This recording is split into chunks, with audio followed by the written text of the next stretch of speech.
Hey, buddy. Hey, how's it going? Whoa, excuse me. Hey, how's it going? Congratulations on hitting puberty. Thank you. You want fries with that? Bro, we did it. We did. That was a without good Hughes. defensive effort. You know, I almost think my favorite part of the whole game was D-Petey getting into it and just being like, I don't care if I'm a rookie. I'm going to fight whoever wants to fight me. I told you. I've been telling you about him all year. He's not afraid to get into the corners, mix it up, and he will defend all his teammates, and he will wipe people out on the boards.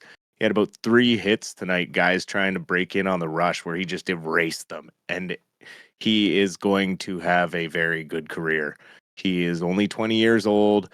Usually defensemen take a little longer to blossom, and he is already like developing his game on the North American ice, and it's got me licking my lips. I'm liking what he's doing right now. And I just, it's at this point, I think, unless there's some kind of trade that brings someone in that would push him down in the rotation, I honestly think it's one of those things you got to make him your 7th guy or your 6th guy. He's got to be in that spot. But right now, with the way the lineup is, even with Hughes coming back, I'd probably bump Susie out again and then have, because Forbert looked fine too, right? Like, even, did you see me tonight? I said good things about Heroic. Well, 2 assists tonight. 2 assists tonight. And if, he could have been a star tonight. Could have been 3rd star. Should have been 3rd star, I think. I mean, they got him up quick too. We might as well do it right off the bat. Well, the first 2 are easy. It's Demko and DeBrusque. Yeah. Because you got your shutout goalie and your game-winning goal scorer. The third one, I saw it. They gave it to D-Petey, which is nice. Yep. He had a great game, fantastic game. He's really making it hard for them to take him out of the lineup, especially against a team like Colorado. He did a lot of really great things, the stuff you want out of a guy like that, who's big and physical and tough and will stand up for guys, because we haven't really had that all year. Well, that's another nice thing about this game was the scrums and stuff. It forced guys to get emotional, stick up for each other. The spear to Carlson late there, not as aggressive as it looked in real time once it slowed down. Kind of a bit of a sell job by Carlson, but it was good to see the team kind of come together and defend him a little bit and muck things up. Something that we've kind of been lacking the last month or so. Didn't he take it in the nuts? Can you sell it if you take it in the nuts? Wasn't it like a... It's kind of the thigh, like the thigh part and the upper.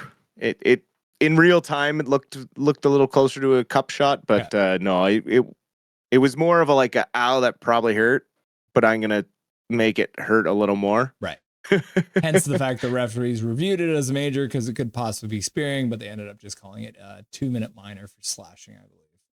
Yeah, but they got it right by giving that play, giving him a 10, get him out of the game, because his emotions were clearly going sideways. We even saw Makar's go sideways there when Petey kind of made him look bad. He hit him with a healthy cross check before he got the hooking call. One thing I didn't like was 4-minute power play, 2 minutes of which were a full 5-on-3 and 0 shots on net. Wow. The worst moment of that whole thing was Colorado player breaks his stick. So it's essentially a 5-on-2, and then Brock Besser double clutches and gives the puck away. Yeah, and then double clutches again on his shot and doesn't get a clean shot off. It was just... I know confusion is going to happen with the new guys coming in, so I will excuse it a little bit. But that can't happen going forward. You have to just start peppering the net and going for rebounds. But you got to hit the net. You can't have Hronik shooting it wide constantly. That was pretty frustrating to watch, especially when it's 2-0 and you could use that third goal late. And you're given a gift like that. That's kind of when you hope the team goes for the killer instinct and that the championship teams will just bury their opponent. However, Demko had a Demko game tonight, made some incredible saves, looked real confident. So he was able to hold us in this one and carry us to the shutout victory. So got lucky that they didn't need more out of the special teams tonight, but going 1 for 6 with a full 2-minute 5-on-3 is not great stuff. Yeah. Well, I wanted to go back to the whole sequence that ended with Karlsson getting speared, because obviously Hoglander, great effort. Woods grabs him, and then that's the initial penalty that Woods takes. And then once Woods slashes Karlsson goes down. Everyone's like, oh, JT Miller's off the team. Who's going to stand up for their teammates? Well, Hoglander came in with a flying cross check and then punched the guy in the head. So there's your answer. It's not going to be one guy sticking up for the entire team. It's going to be protecting each other by committee, is what it's starting to look like out there. Yeah, absolutely. And it might seem like a little thing, but Drew O'Connor's play on that empty net to stop himself from shooting from his own end, notice and recognize that there was open ice, use his arguably greatest skill and skate to the red line to make sure that he wasn't going to get an icing if he shot for the empty net. Just that is great hockey sense and really exciting stuff to see out of a player who just arrived. So it seems like a little thing, but that goes a long way when there's other plays where you need a player to think quickly and react to the environment that's presented to him. And that's just really positive stuff to see out of Drew O'Connor there. Yeah, that's something you hear Tocchet say quite often, is you win with the details, right? And that is clearly a detail that he was like, I'm not going to ice this puck and have us get hemmed in. And then he ended up just making a nice, easy backhand dead center of the net. So even if he missed the net, like you said, no icing, and there's only 15 seconds left at that point, so it's probably over anyways. Yep, those are the little details that make you a winning team. So at the end there, Miles Wood, which it's hilarious because there's like 3 Wood players. We got 3 PDs, they got 3 Wood players. Yeah. So they We're gave the PD Woods team, they're the Wood team. Yeah. It's a couple of boner teams out it's there. Like a Scotch, right? This is a little PD, you know? Miles Woods cross-checking Elias Pettersson. And then roughing Elias Pettersson, high sticking, slashing, misconduct. So he ended up in that third period, he racked up a lot of penalty minutes. But even David W. earlier in chat made a good point. Even if somehow Colorado comes back and ties the game, Wood would be out of the game until the end of overtime anyway. So that good job by the refs to keep that kind of nonsense out of the game. Yep.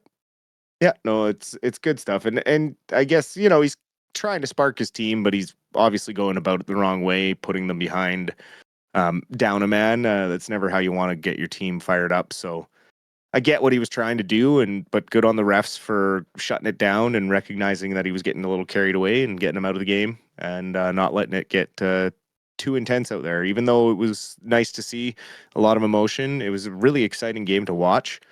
Even though there wasn't much scoring for the first half of the game, still fun to watch, fun hockey, some big saves by Demko, which sparks the team just as much as a goal or a big hit, right? When he makes a couple of those glove saves in the second period and you hear Shorty calling out Demko with his big save and everything, it just it can spark everyone emotionally just as much as anything else. So yeah. Canucks ended up with 25 hits, so another good hit total there, and a lot of those, right? Like you said, I think you said D-Petey had probably 3 big ones that absolutely lambasted the guy, so that's good to see. And then the other thing I liked about the Canucks game tonight too was they did end up taking 2 penalties, but at the end of the day, against a very effective power play team, I guess a little less effective now that they don't have Rantanen, but only took those 2 penalties and then played a really clean game for the rest of it.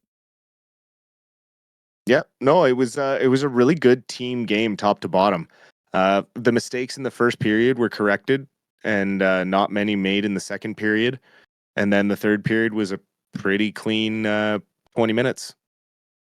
Jake DeBrusk, we're expecting him to score like 5 goals in the next 3 games now, right? Yeah, he's gonna get hot now again. So here he goes. He'll probably go on he'll definitely score in the next couple of games before the break. Yeah.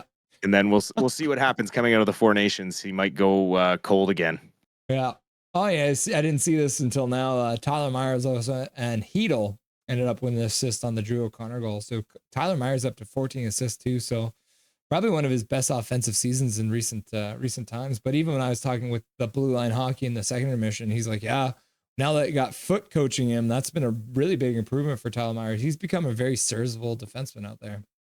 Oh yeah, he's consistently improved. He still makes the occasional mistake, but you can excuse it when it's not game after game, shift after shift.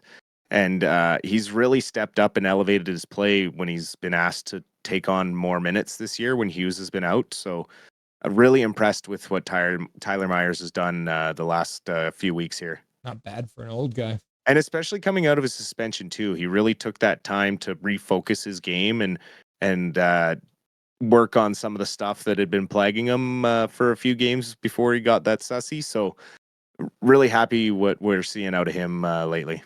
The other thing I really liked about the Canucks game tonight, especially in the third period when Colorado's pressing to try and tie the game, they ended up out shooting Colorado in the third period 8-4.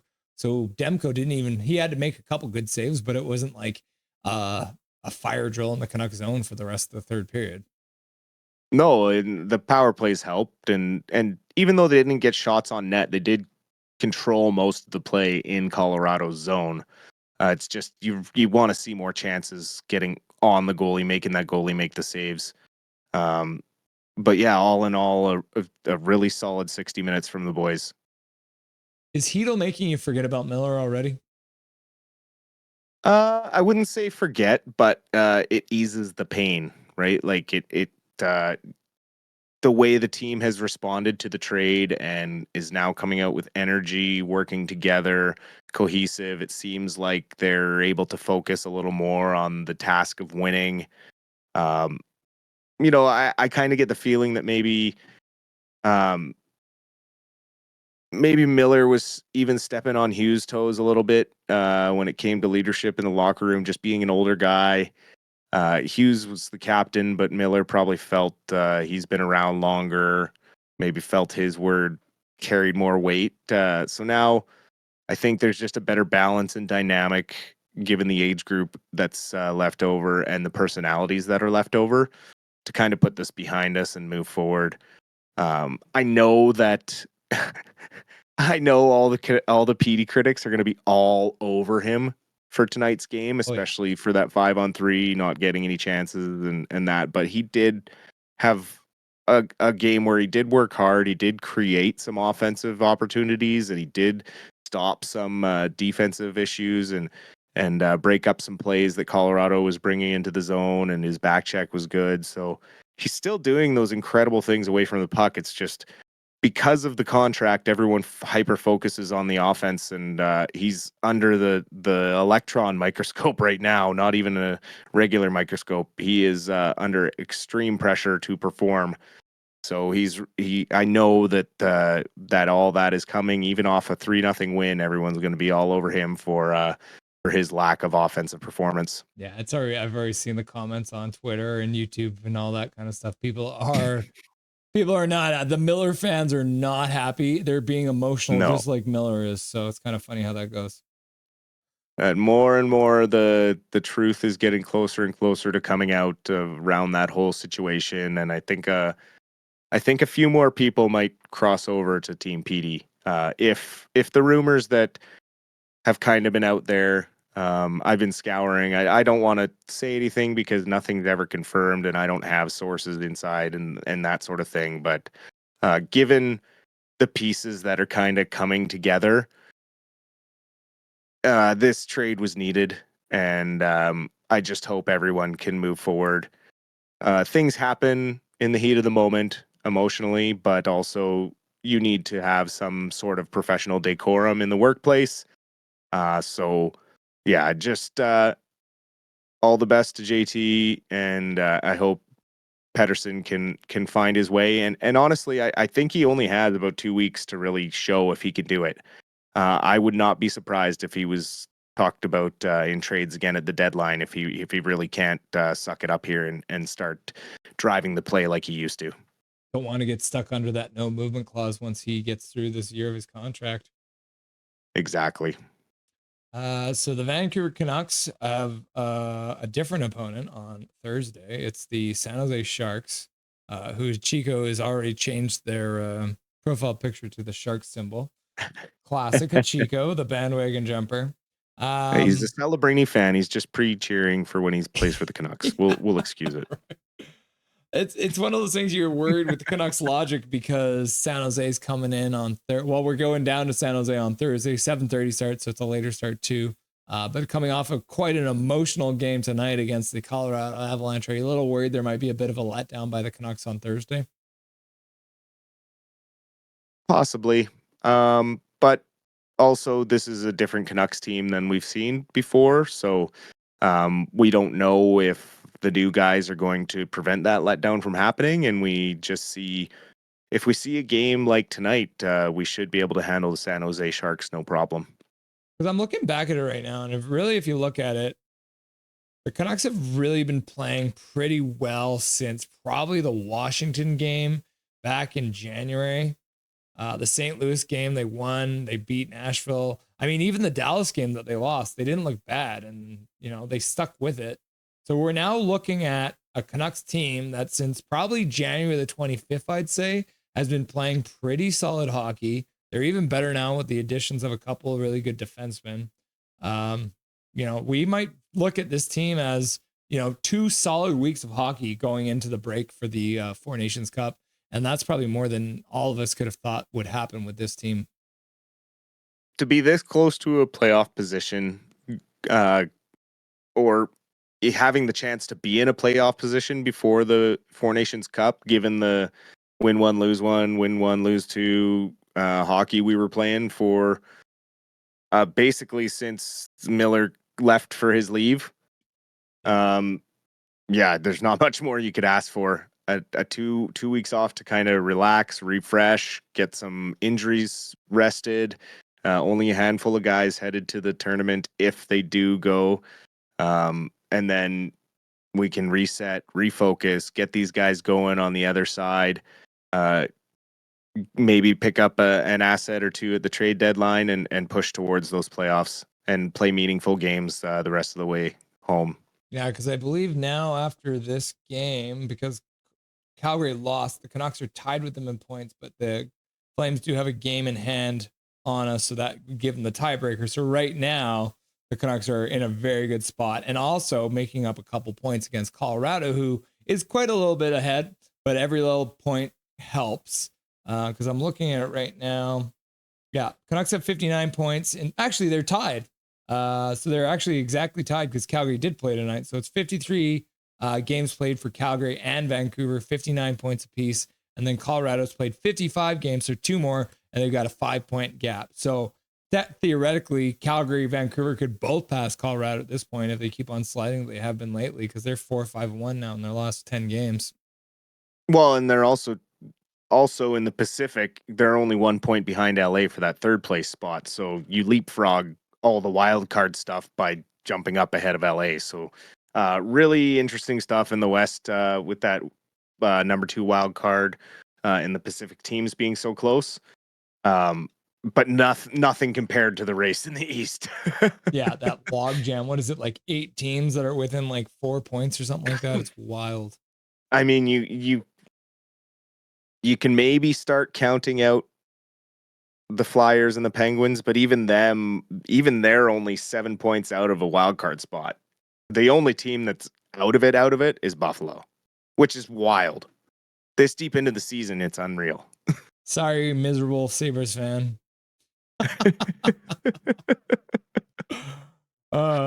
Cool. Awesome. Dustin, you going to be around for Thursday's game for the first period?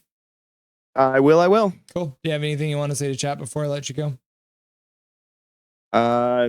No, a positive game. Let's keep it going. Hopefully these new guys can find a bit of a groove here, and we'll get some practices in over the Four Nations, and let's get on a run. Let's get some points. Let's get some positive energy, and leave the woes of the first half of the season behind us. Sounds good to me, brother. We'll talk to you on Thursday. Have a good night. Nothing is perfect.